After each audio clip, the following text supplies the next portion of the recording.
Good day, everybody, and welcome to another edition of the Military and Foreign Affairs Network. I am your host, the voice of reason. In today's episode, we are going to cover a conflict that is very rarely ever talked about in the mainstream media. Now, just within the last few days, the despot of Addis Ababa, Abiy Ahmed, has effectively made the Grand Renaissance Dam in what is essentially the northwestern quadrant of Ethiopia active. The Grand Renaissance Dam is now active. Now, why is this a concern? Why is this a concern? Well, if you look at where this dam is situated, it is situated on the Nile River, specifically the Blue Nile.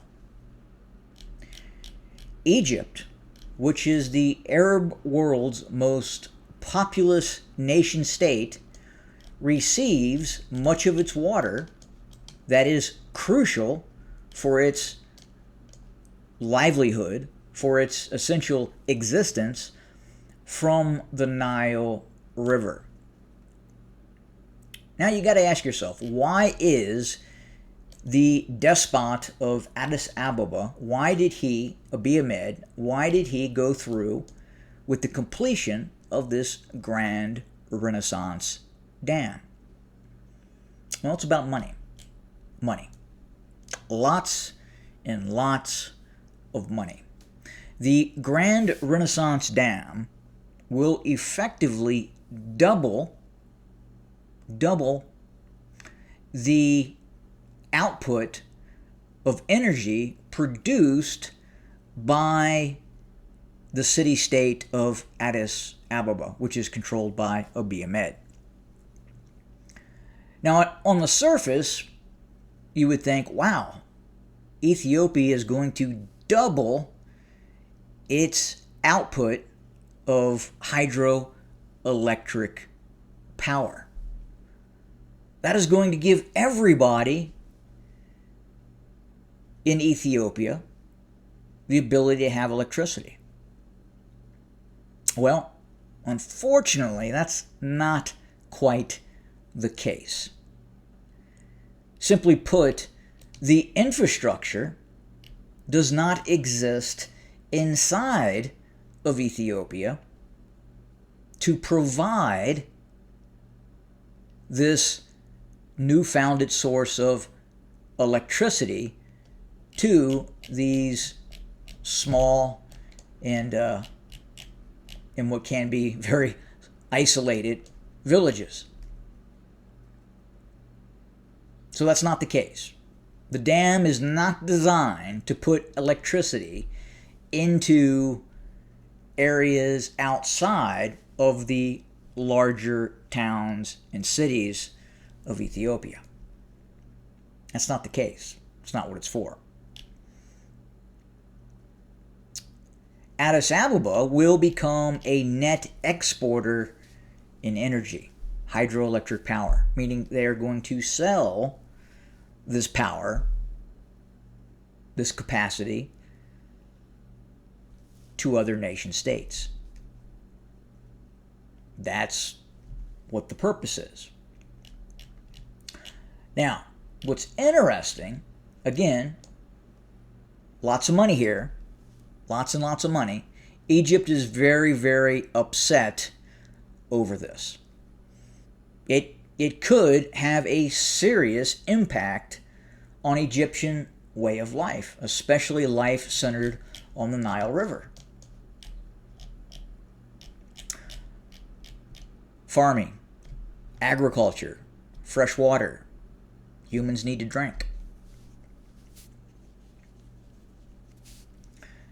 Now, what is even more interesting is that there is a possibility that Egypt could take military action against this dam. Now, could the Egyptians destroy the Grand Renaissance Dam. Probably. It would take a lot of bombs. But the Egyptians do have the capability of getting from point A, which is southern Egypt, with its air force, and dropping precision-guided bombs to destroy said dam. They have that capability. Now, what's interesting is that a third party is assisting the city-state controlled by the despot Abiy Ahmed, the city-state being Addis Ababa, the despot Abiy Ahmed. The city-state is being supported in the defense of this site by a fairly advanced weapon system. This is the Spider. This is a medium-range air defense system provided by the State of Israel. Interesting. For the most part, the air defense infrastructure of Ethiopia is Soviet-era technology, Soviet air defense systems.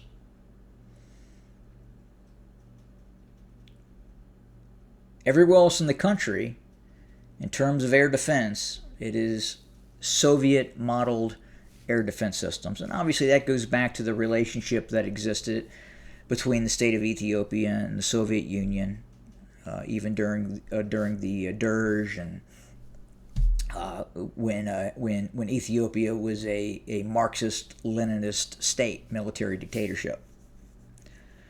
But the defense of the Grand Renaissance Dam is an advanced Israeli system that is designed to protect this area, this small area.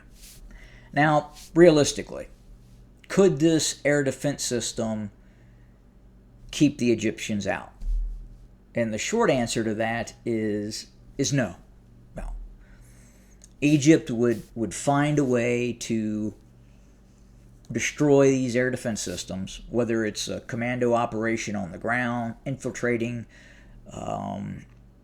unconventional forces into the area, and then attacking those air defense systems, and then ultimately bringing in aircraft to also attack those systems, but also attack the dam itself.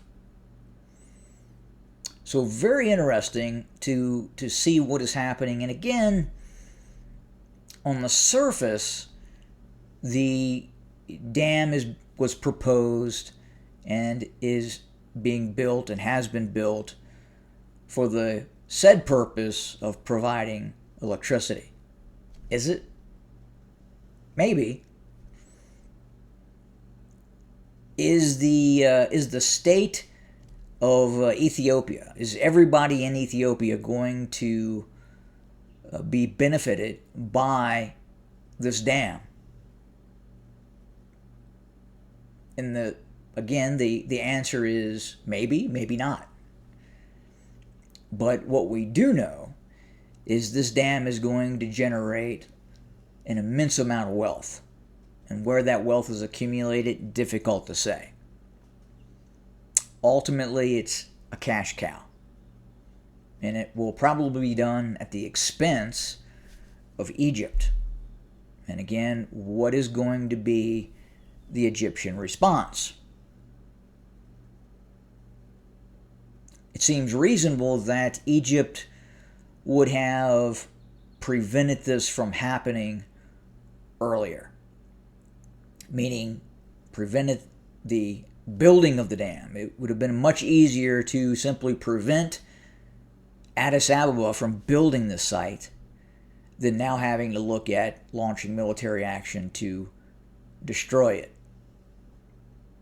But at the same time, again, I guess you could look at it as a lesson learned.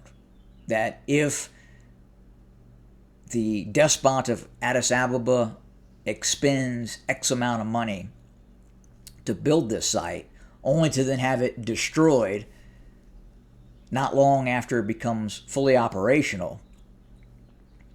Was there a lesson learned? Will they try to rebuild the dam in the future? Difficult to say. But again, this is a very, very serious situation that is currently ongoing. And will it likely lead to some sort of military activity by Egypt? I would say at this point, probably not. Probably not. At the end of the day, the almighty desire for capital will probably prevail, and somebody or a group of people will be paid off in Egypt, and everybody will go on living happily ever after. We shall see. As always, thanks for joining us. More to come. Have a good day.